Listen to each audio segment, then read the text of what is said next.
Britain is holding its first coronation in 70 years. King Charles III will be crowned alongside his Queen consort Camilla at London's Westminster Abbey on Saturday.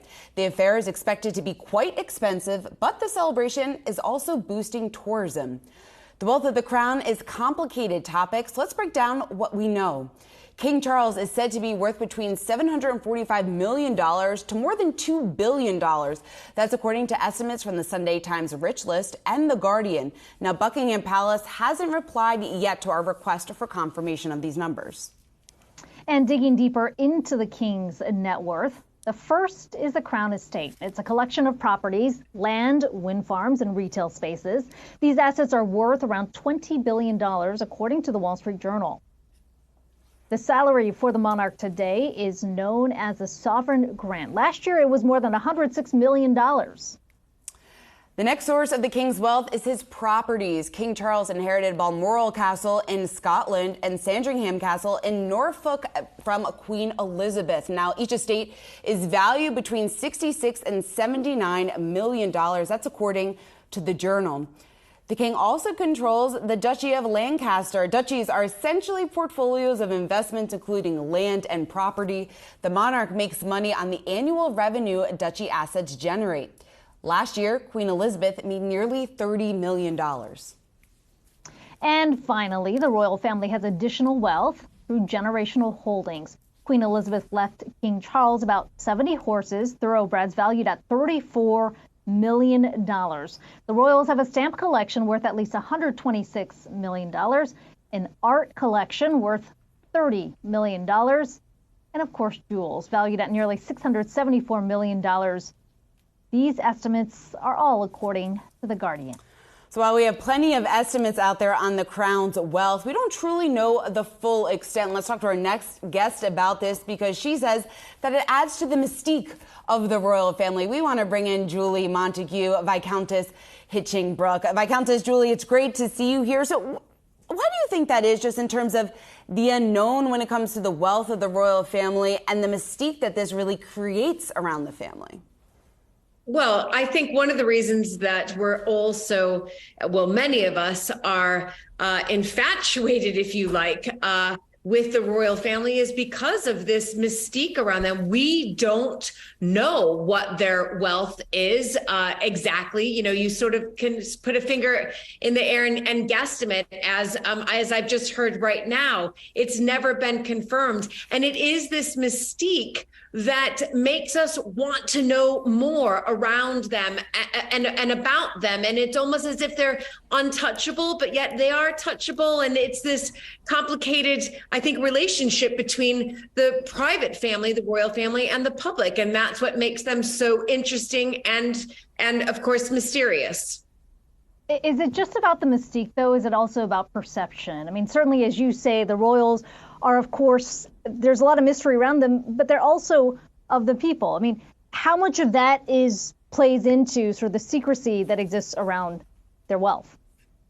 Well, up until a couple of years ago, I would say the mystique and the mystery around the royal family was, very well locked up.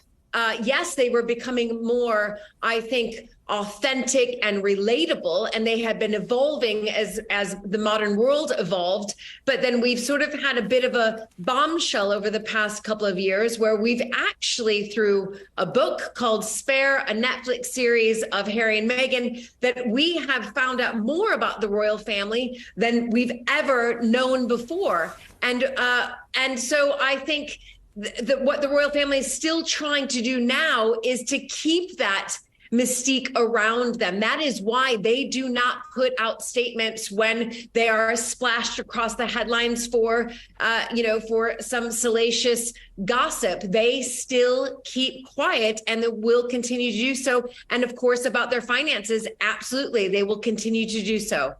Julie, let's talk about the coronation. What should we expect? Who do you know about who has been invited, and what that signals about the future of the royal family?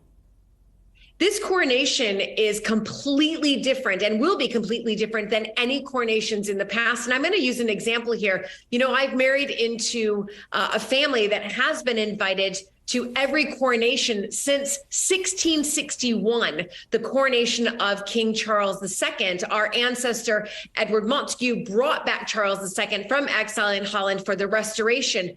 And every Earl of Sandwich has attended a coronation apart from this year. But what's extraordinary about it, and I think rather wonderful, is we shouldn't be invited. We aren't involved with the crown in the same way that our family and many aristocratic families have been involved in the past. But we have two of our farmers, a wonderful couple, all about regenerative farming. They have been invited to the coronation because of their initiative around regenerative farming. So they will actually be at the coronation. And this is what Charles is doing, which is completely different and wonderful, is that, we have to remember that he has been the heir apparent for 70 years. And within that time, he has really developed a passion and around certain charities and initiative. In fact, over 800 charities and initiatives he has supported over his time as Prince of Wales. And he is now recognizing this by inviting, people within those charities to attend. And so it's going to be completely different from what we saw with the red coronation robes and the coronets of all the hereditary peers in 1953. I think that this is very much more inclusive. Obviously, there's a lot of excitement around the coronation. You've got a lot of people traveling to the UK. They're not invited. They're just there for the excitement. I mean, how big of an impact are we likely to see when you think about the economy overall? It's just one weekend, but there's got to be a lot of business coming in. A huge amount. I mean, of course, there's reports that this coronation will cost 100 million pounds of taxpayer money. But we also have to look at the flip side. We're just coming out of the pandemic, which affected pretty much every country and economy in the world. But also, let's remember, Britain has Brexited, and that has, it's the elephant in the room, but, it's hard to find somebody who won't say that Brexit has affected the economy. And so this coronation will, even though it's saying that it's, going to cost 100 million pounds, the tourism, travel is back. Hospitality businesses, the pubs are filled. We saw the Prince and Princess of Wales yesterday visiting a pub in Soho. There's excitement, and also it's a generation of, I think, younger generation that's also getting excited as well, because they can see the impact that the monarchy has on tourism and the hospitality business as sectors, which both suffered so much during the pandemic. Yeah.